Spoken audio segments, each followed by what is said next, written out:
Hello and welcome to Spare Change Podcast. Today I have on Markia, the Money Plug Brown. Just want to go ahead and start it off with you just not only were voted, but ended up being the winner for the 2023 Best Credit Repair Advice on TikTok. Uh, let's kind of roll it back and we'll start with the journey. So what really inspired you to do what you do, and what keeps you going, and how does it feel knowing that your work is now being rewarded and will continue to be? As far as I'm concerned, I think it'll definitely pay off in the future. It started with I had horrible credit. Like I got out, so I was in the army I joined in 2010.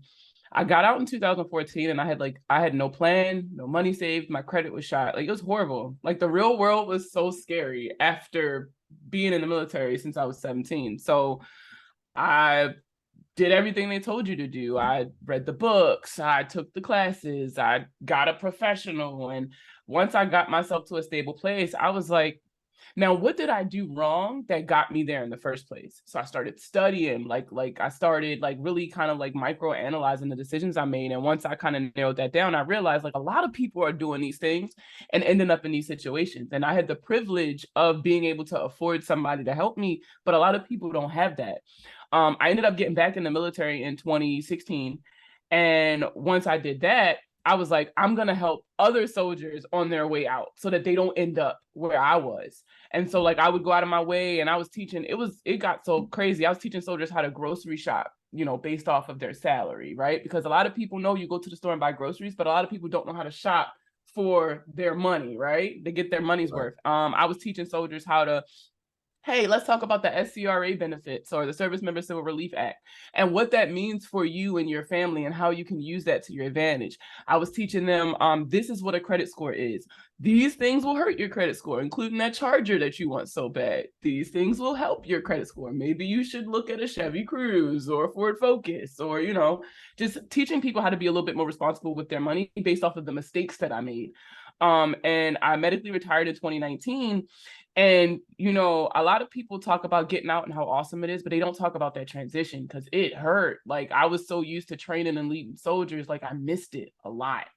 And so we ended up moving to Germany. And the cool thing about Germans is they do not have credit scores. So I had all this knowledge and nobody to show it with. And that's how I ended up posting on TikTok. I just started, I got drunk on New Year's Eve and I was like, oh, I posted a TikTok. I was like, I'm going to post 365 days of credit tips. And then I just started posting and I just kind of never stopped. And it was really cool to see that my mistakes and the things that I had learned along the way actually helped people. And so, over time, I started taking even more classes. I started getting certifications and it's kind of like blew up from there. But it really just stemmed from I fucked up and I didn't want other people to fuck up. And I know I had the ability to get myself out of it, but a lot of people don't have that. So if I could teach them those skills, then they wouldn't even need to mess up in the first place. I think one of the really key points that you kind of go over is nobody's immune to it. It all just depends on, at what point does the transition hit? Like, where do our mistakes turn into lessons learned, and where do we start to grow from it? And I think you building a platform out of your mistakes is one of the most like raw and genuine ways to do it. Um, and there's so much that can be said for that. There's a lot of people out there that are struggling with money, especially right now. Um, and there's we'll dive deeper into this, but even your surroundings and your community can play a part in that. And you specifically have content that's catered towards a black audience, and I think some of the things that we talked about when I met you, unfortunately did not meet you at FinCon, where we were both there, just didn't cross paths. But growing into Mill MoneyCon, we have this shared military background, so we've seen the struggles of that junior enlisted troop, and what have they gone through that's led them to make XYZ financial decision. And it's hard to be a leader in a space where we're also still learning. So maybe walk us through the journey of like not only self-education, but what are some of the things that you've seen that people will struggle with very commonly that may not be as difficult as they think it is? So like what are those hurdles that people have in front of them that are just so intimidating, but once you take that first step, you can kind of grow? Really the one thing that's holding a lot of people back, because usually when I sit down with somebody, they always start justifying everything. Like, I've read all the books, I did all the things, and I'm just not sure why it's clicking. And the majority of the time, it's not clicking because you didn't forgive yourself. As you get older, you tend to be a little bit more critical on yourself and the decisions that you made and why you're not at a certain point in your life by a certain point. Um, and that is one of the things that holds you back. That is literally one of the things that will keep you from reaching that next step or turning your mistakes into those lessons. It's you're not forgiving yourself. It's okay to make mistakes. That's what life is. It's a series of mistakes that led to like some result. You can either be miserable with the result, or you can be like, all right, I don't like where I am, but how did I get here and what can I do to fix it? But a lot of people can't get past that first step of forgiveness. So it's really just one of the things where I tell people, like, listen, there is no right or wrong way to do life. The most important thing that you kind of have to commit to is doing it. It's being willing to make those changes. It's being willing to forgive yourself when it comes time for it. It's being willing to accept that you don't know everything. So there could be somebody out there that you never expected or to come across, but you did, and they have information that applies to you. It might not be how you want to hear it. A lot of times, good advice isn't, but you just got to be willing to take it all in, process it, leave what you don't need, and walk away with what you do and make it your own. A lot of people think that personal finance is supposed to look a specific way, and it's not. It looks like whatever you want it to look like. So it's all about taking the different pieces from the different places that you've learned it, forgiving yourself for not knowing these things, and then putting it into action in a way that is unique to you. I think there's so many things that you share, especially personal experiences. Um, and just understanding that you're not alone in the journey. Also, like when you see somebody that you can relate to, whether it's my audience relating to me because first time home ownership and leaving the military trying to find something new, or your audience relating because growing up in the same circumstances. In the Black community there's certain money topics, and even in the FinNor space that's run by Tiffany from Money Talk with Tiff, those communities, when we start to discuss the money topic more often and more frequently, we start to discover, oh, this is a solution that I wasn't aware of. These are things that I can do today that are going to benefit me in the long term. And I'm just not hearing it because it's not being discussed, because there's this fear and stigma around it. Whether that's something that's more like historical and structured against me, and or it's just something that I was never taught in school. Like there's a variety of ways that we as adults grow into a playbook with missing pages, and we kind of have to figure it out for ourselves. Um, I do want to briefly touch on some of my personal experiences. I know, like, I had a bunch of influences that were good and bad. So growing up as a kid, it was more like I was watching financial abuse with my mom and whoever she was with, and kind of understanding, like, relationship dynamics shouldn't work like that. There should never be one point of control over all the money in the household, because then if that person dies, the person who's never had control has Good no point. experience, no knowledge, nothing going into their future with their finances. Or even a situation where now that person's trying to leave this relationship, but they feel no financial independence, no way to jump out of it. I saw, like, this was just before we talked, but I saw Judge Judy on Ellen discussing the same topics, like women who are locked into a certain financial situation where either finance is a topic where they can't talk with their partner, or they can't leave but they're trying to, and it's financially abusive, but they have no idea how to escape. They haven't put money aside, so now they're stuck. um Relationships and money are huge, and our personal experiences, whether it's what we saw our parents do, that plays into, our relationships 100%. And I know when we talked, you talked kind of your history and some of the relationships that you've been in, and Mhm. for good or bad, financially, they've taught you lessons. um I don't want to dig too deep if it's personal, but I would love to hear Oh no, your listen, I perspective. put way too much of my life and then be honest, but I actually did a piece with AARP a while back. I want to say this was like February. But the piece talked about domestic violence. And if you guys follow me, I've shared a little bit of my story. My first marriage was domestic violence.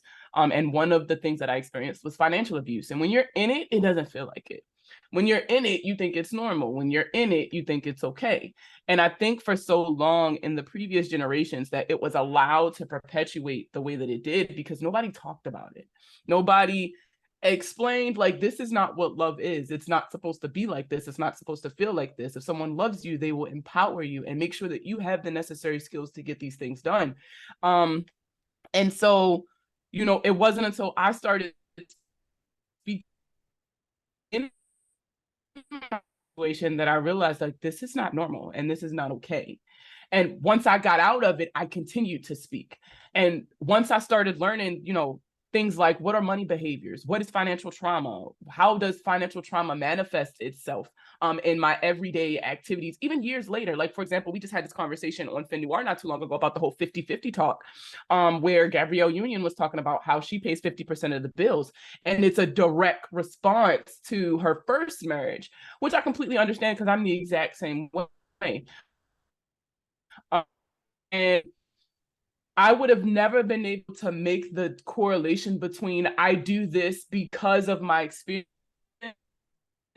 until I started doing that reading the books, going to the workshops, listening to people who were telling their stories, telling my own story and getting feedback on it.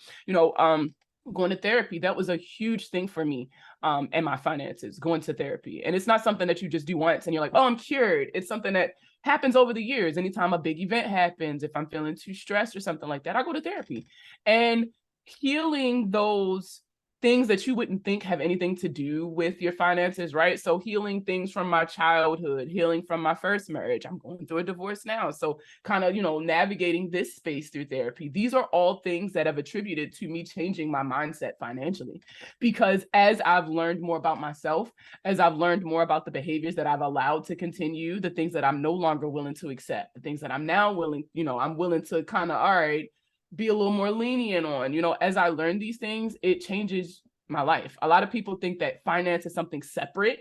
It has nothing to do with your relationship. Finances have nothing to do with, but it does.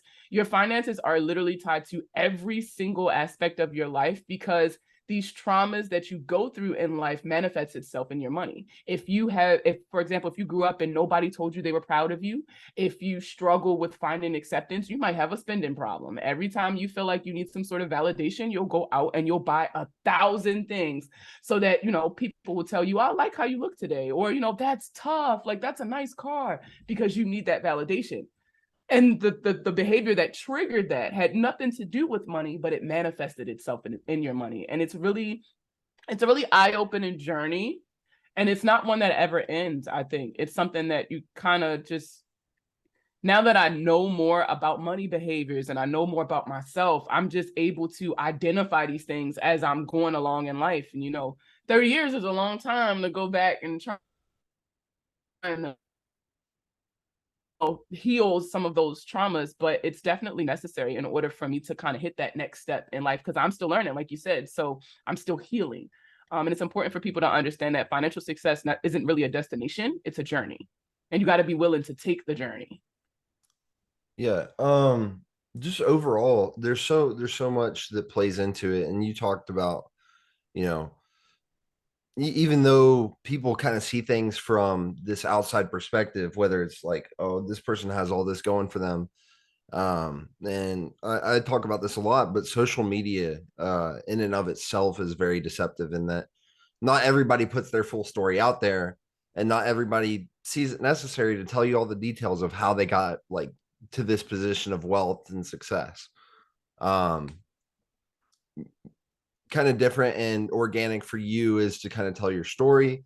But there's a lot out there that people kind of see. They'll listen to a podcast and be like, oh, well, this guy's got millions of dollars. It should be easy. I don't know why I'm not succeeding in life.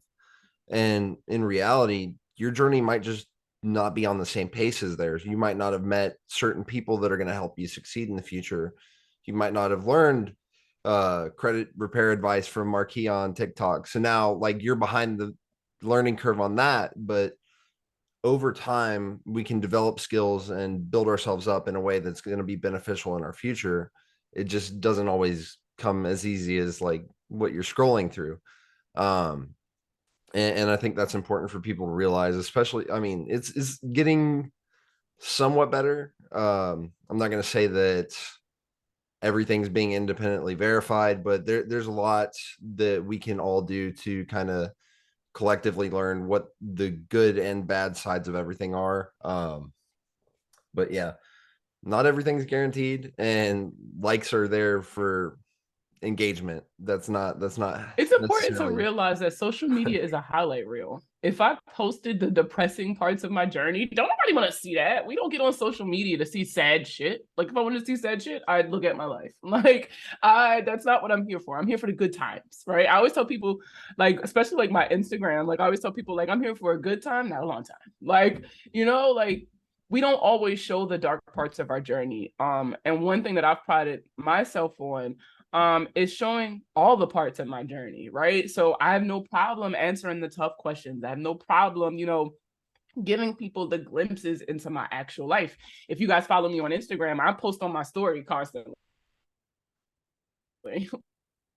It's regular stuff. Like I'm a regular person. So you'll see me sitting in traffic and cussing people out. You'll see me hanging out with my friends on a weekend. You'll see me being a mom. You'll see me, being a sister or it's important to understand that there are more to the story than what you're seeing in the posts, right?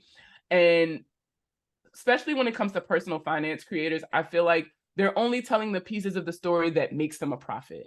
And that really bothers me because it's not always about making money.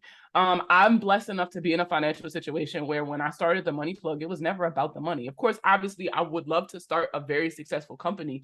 But for me, it was more so I want to make a difference. One of my biggest fears, and I say this all the time, my biggest fear is living a life without purpose. And when I got out of the military, I really struggled with finding what my purpose was. Like, what am I here for? Like, I feel like I'm supposed to be helping people. How can I help people?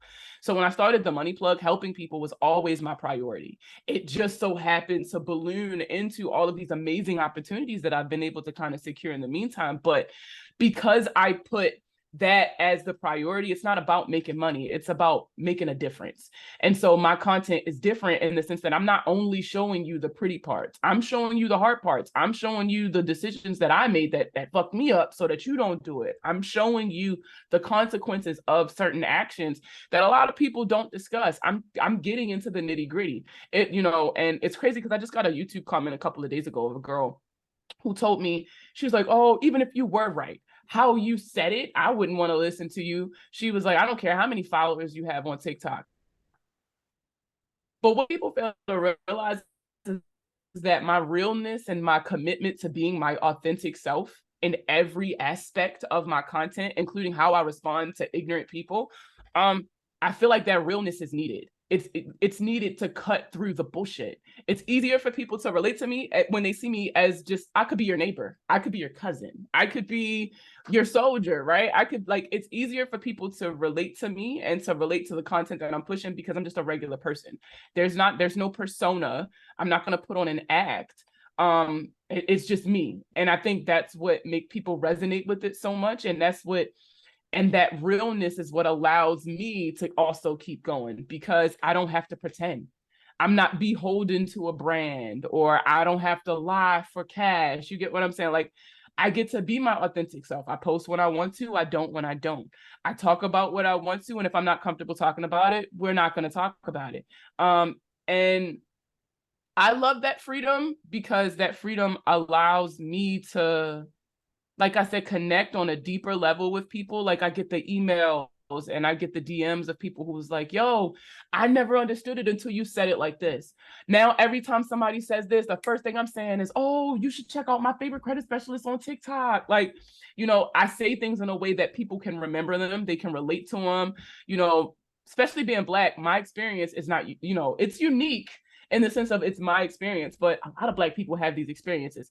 But traditionally, personal financial success didn't look like us. So when they see somebody like me talking the way I do, looking the way I do, acting the way I do, living the life that I have, right? Just the things that I post on my story and things like that, it makes it easier for them to relate to me and to actually retain the information that I'm putting out. And I'm not naive to believe that everybody loves the money plug, right? I'm not that dumb. But I am very happy of the community that I've been able to build and the people I've been able to inspire, because it's not even just about the people who sign up for services or anything like that. It's about the conversations they start having offline. It's about my story inspiring somebody else to share theirs, and their story inspiring somebody else to share theirs. That's always been the focus. And however I can make a difference, in whatever way I can make a difference, as long as I'm making a difference with my content, I'll keep putting it out. Yeah, I do want to touch on just the overall image of what financial success might look like in the Black community, because Mhm. you have to consider your audience in all things that you do. This is one of the first conversations that we had. Like, if your audience doesn't see themselves in the content, they're not even going to like pay attention to it. So, in historical examples, and also in um, just personal experiences, the Black community has something different that is going to light that fire in them, that's going to spark them to do something to better themselves financially. So, and even like I was talking about historically, like this last week, I learned about what the situation was with the Tulsa massacre, and learning about, you know, I kind of already had an idea about Black communities that were successful and thriving, and then being either burned to the ground, or, and that kind of history, and things like slavery, and dealing with just racism, and historically challenging financial environments, or intentionally deprive uh deprivational like environments where the system is set up to keep you where you are. Those environments are very scarring for someone to even want to find success in certain ways financially, or to seek out a professional and try and get help for their financial situation. So, um not my voice, but I would love to give you the time to kind of discuss, from the perspective of someone growing up Black with money, and like how did your influences talk about money, and what did the community environment look like around money?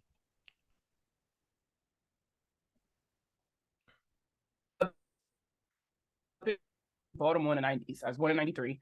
If you've ever seen a wire, it's exactly like that. If you want me to be honest with you, like that was my childhood. But it's crazy because like growing up, I had no idea we were broke. I had no idea we were considered poor. We were impoverished. We lived under the poverty line because Black people have the uncanny ability to create community no matter where we are. As a direct result of slavery, our actual familial bonds were severed often, and so we were having to create these communities and create these delusions, right? We had to create these environments and where everything was okay. So growing up, I never realized that there was an issue. I never realized that there was a problem. Probably around like high school, I was raised by a single mom. My mom was amazing. She worked 1,000,003 jobs, but like we always had. She always provided. And even when she couldn't, we never realized it until we were older and kind of looking back at the situation. But I left home at 17. I joined the military, right? She signed me over to Uncle Sam. And it wasn't until I got into the real world that I realized, one, that I'm Black, and two, that like that's a hindrance. Baltimore is predominantly Black, or at least the part that I grew up in. And so even though I knew what my skin color was, it was never really a thing. It never really felt like it was holding me back in any way, and never felt like it was an obstacle or a hurdle to overcome, like my Blackness, because our community was Black. But once I got older and I was able to sit down and analyze my childhood and the things that we had been through, I realized, like, just because it's normal doesn't make it right. You know, so like, for example, Black people are very distrustful of banks. That has come about just because, obviously, just traditionally speaking, we always get the short end of the stick when it comes to any system, right? It was never meant for us to prosper. And so growing up, I knew people who would stuff their money in a mattress, who would have a sock in their top drawer with their rent money in it, or hiding it in a speaker in their house. Shout out The Next Friday, if y'all ever seen that movie, when their house got robbed and the guy stole their entertainment system. Rent money was hidden in a speaker that they kept in the living room because they didn't trust banks to put their money up. To me, that was normal growing up. I thought that was okay. But once I became an adult and I was able to sit down and be like, yo, that is like, what were we thinking with it? Like, it you don't realize it until you know better, I guess you could say. And so once I knew better and I went back and I was trying to teach people, hey, we shouldn't do that, we should do this. This is when I really started noticing the difference between the different communities, because now that obviously I'm in the military, right? So I had access to all these different people. Some of my closest friends didn't look a thing like me. And I'm realizing what all these other communities did for things like, you know, how they were able to stay home after 18, you know, and go to college, and they lived in their parents' basement and they didn't have to pay rent. But in most Black communities, we kicking you out as soon as we can, right? Like, you got to go, or you got to start paying rent. That's kind of like the theme, right? Other communities don't do that. Other cultures don't do that. And it wasn't until I got access to these other cultures and I was seeing what they were doing and comparing it to what I had experienced that I realized, like, there are a lot of changes that could be made. And I started doing a lot of deeper diving into the history of African Americans and what led us to these behaviors, and what led us to being so desensitized to certain things that this was our new normal. And it came from things like gerrymandering, when they would alter the lines of certain districts so that when we voted, our votes didn't mean anything. And so when we were wanting to inspire change in these communities, our votes didn't count, and we never got that change. I learned about food deserts and how most Black communities operate in a food desert. There's no grocery stores or fresh fruit and vegetables available in these communities. And so that leads to things like having to eat out all the time, or having to eat a lot of processed foods, which leads to obesity, heart disease, diabetes, you know, those things, which also can be very expensive. Healthcare is expensive, and a lot of us are barely making minimum wage in these communities. So it's like, once I didn't realize it growing up, how disadvantaged I was and how deprived I was. It wasn't until I got out of the environment and realized that, bro, life gets better than this. Like, what? That I realized that there's a lot wrong in our community. But the problem is that for so long, people told us we were just lazy. Your problem is you're spending all your money on Jordans instead of paying your rent money, right? We've all heard that, right? Black people just want to buy luxury products but live in the projects. Like, those are the stories that are often kind of spread in the personal finance community. And these stereotypes are very harmful to us, because that's not why we are stuck here. And the longer that people keep deluding themselves into thinking that we are at fault for the way that the status quo of Black people and our financial knowledge, as long as they keep blaming us for it, nothing is going to change. In reality, the problem is these systems that were in place that helps all these other people succeed, and maybe, you know, a couple Black people, it was never designed for us in the first place. And so one of my goals when I started creating content was, I'm making content for us, by us, right? Because who better to talk about the Black experience than a Black person? Who better than to teach other Black people about how to overcome some of these obstacles than a Black person? Who better to open their eyes to the plethora of things out there that could help them than it's different when we take advice from people who are not a part of our community. We often take it with a grain of salt, or like, this lady don't know nothing about me. She can't relate to me. She has no idea what she's saying. Like, you telling me I just need to stop spending money. But the problem is I'm actually not making enough. And like, you know, like, people just I feel like those inherent biases are what block us from being able to connect with people from other cultures trying to come in and help. So I just wanted to be that voice from the community to help the community. And there are so many other people like me. That's another thing I also pride myself on, partnering with other Black people, highlighting other Black voices, because I am not the Lorax. I do not speak for the trees. I don't speak for every Black person that's out there. I can only speak about my experience and for people who have had my experience. But the Black impoverished experience as a whole also is multifaceted. There's also multiple ways that you can have that experience. So it's important to not only highlight my own voice, but to highlight other Black voices until we get to a point where personal finance looks like people.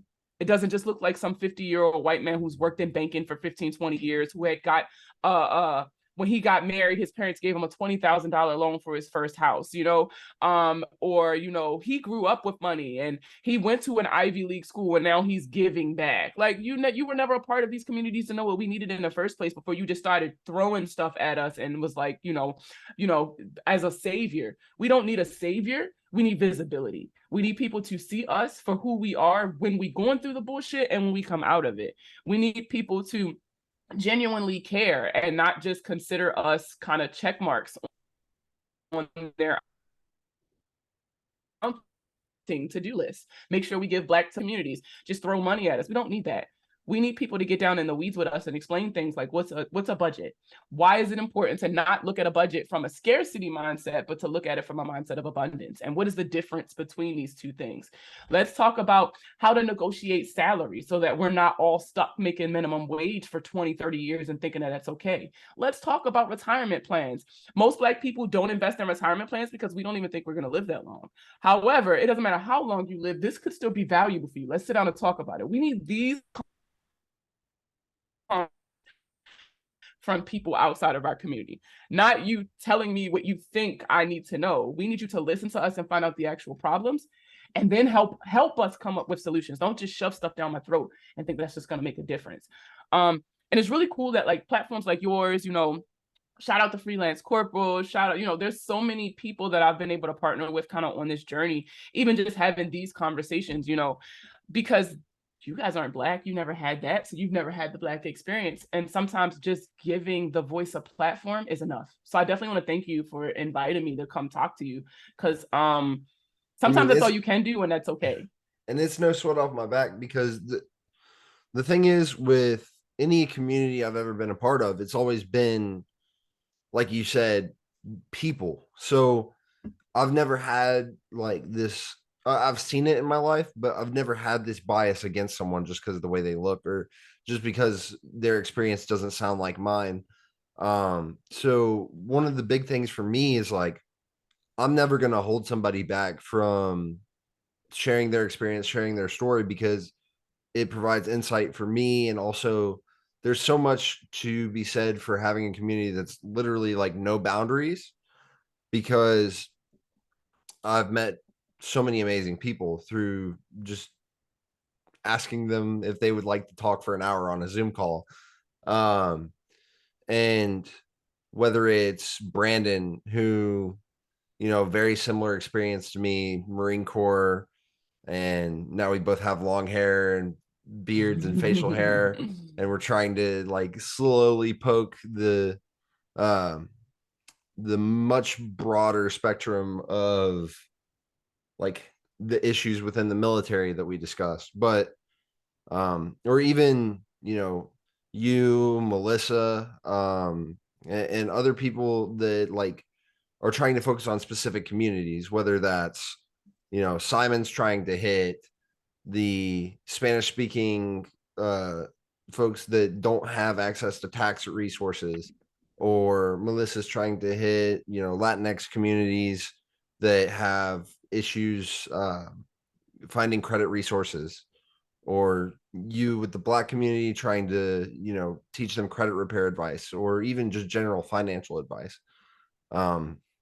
There's a lot of people doing different things in the personal finance space, and I don't think that any of us should exclude each other or push each other out just because our audiences aren't the same. Or, you know I've had a lot of people tell me like, oh, well, you need to niche down. But also, at the same time, do I? Because the majority of my platform is finding people who have like experiences, whether they're identical or not, and telling my story, which is grew up not poor, like definitely lower middle class, but also not having any like super difficult experiences, just seeing people handle money in the wrong ways, whether it's, the family fighting over who gets the businesses that my grandparents left behind or who gets all the money in the houses, or my mom's financial struggle in her relationships and trying to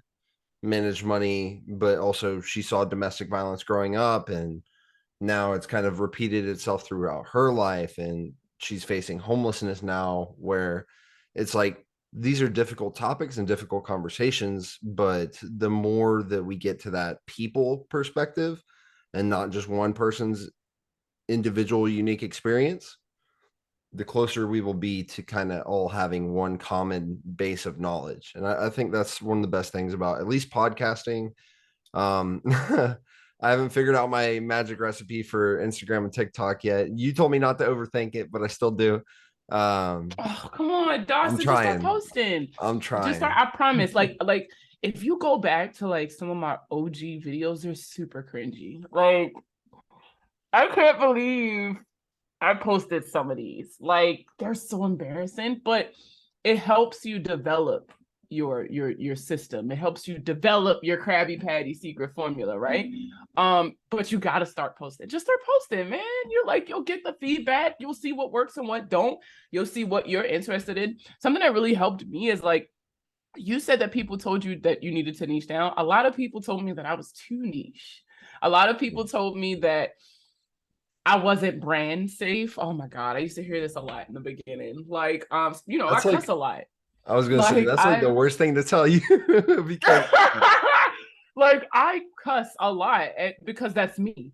I talk about things that make people uncomfortable, and that's just me. My very dry sense of humor can be offensive. That's just me. But I like my goal was I make content I want to see. If I would like this, I'm gonna post it. And if I like it, I'm okay with it. I can sleep with it at night. Now, but I am also my target audience, so that makes sense for me, right? I'm looking to help people who look like me. And that's what made it so easier for me to just crank out as much content as I have over time. I never run out of things to talk about because I'm talking to myself. And another tip, when we met at No Money,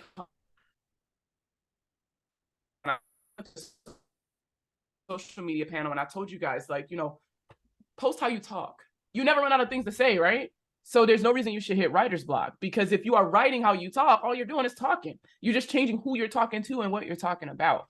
And I follow kind of that same process with my TikToks. When I have my TikToks, a lot of times y'all gonna see me laying in my bed, y'all gonna see me at my desk, in the car, because I feel like I'm having a conversation with myself. That's literally what these TikToks are, me having conversations with myself. And so if I like it, I'll post it. If I don't, but you also got to stop looking at it as like measuring your success based on the likes and the comments and the shares, because those will come with time. Trust me, those will come with time. You got to find something else to measure your success by. And for me, I measured my success based off of the lives that I changed. Man, the amount of emails that I get in a day, DMs of people who are like, "You changed my life." Okay, no lie. So I was out being a hot girl last week, right? Went back to work on Wednesday and I was sick. So there's a Starbucks by my job I never go to.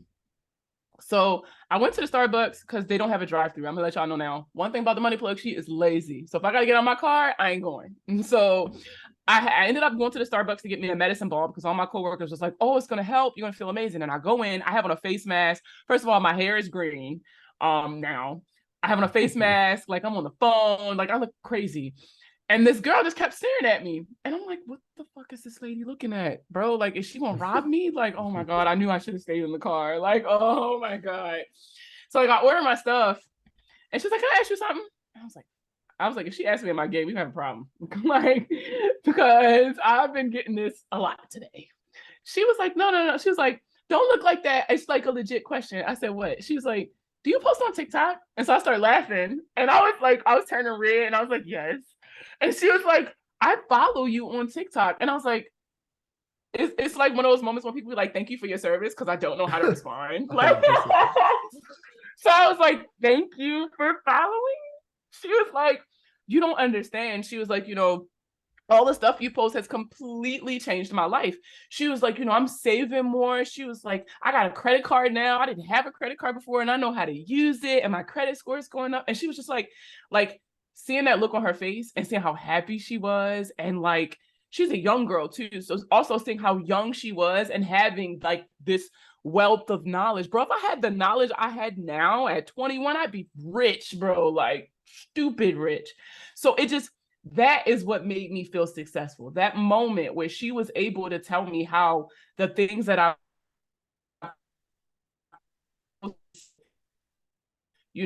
changed her life. Like that is what I measure my success off of.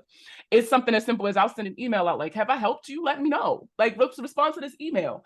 Or telling people to leave me Google reviews. Or, hey, hit me up on Facebook and tell me if I've ever helped you. Like those are the things that I use to measure my success. And those are the things that have propelled me and allowed me to kind of use my platform to do all the other cool things. Because I have proof that my information changes lives. The likes and the comments and shit is just people who are mostly entertained. It's all about the people whose lives I'm actually impacting, the change I'm actually creating in the communities and the dialogues that are happening after they watch my content. That's what's important.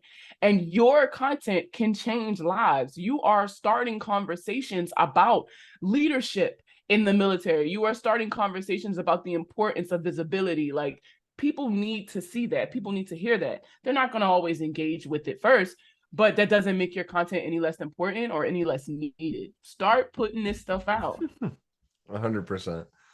And I appreciate the words of confidence, and I also appreciate your time. And there's so much that people can learn, whether it's my audience or yours, just from either following the content or looking into some of the stuff that we talk about. It's huge. And a lot of the people that I've had on, this is a measure of success as far as the podcast goes, is the network that I've built of people, whether they have, CFEI or they're an AFC or even just like accredited mortgage counselor. I had on Rebecca Richardson, like all the things. I love her. Oh my She's God. I didn't know awesome. you had Rebecca on. I love her. Yeah, she's awesome. She taught me a lot. Some things that I ended up using for the house. So um just the network that I've built and the people that I've been able to talk to, the rooms I've been able to get into. For instance, like Mill Money Con ticket one was free of charge because I met Brandon, and Brandon was sponsored to go to round one through Lacey because he had been on her podcast. And That's then really cool. I didn't know that. FinCon ticket was sponsored because I ended up getting a scholarship ticket. Mill Money Con, Oh, wow, that's cool. the round two for Mill Money Con, there was that first night we landed. Brandy was sick. She didn't really want to go out or do anything immediately. We ended up going out later at night, and we met up with Lacey and ended up getting upgraded to Power Pass so that we can go to those events. But there's a lot to be said for the community.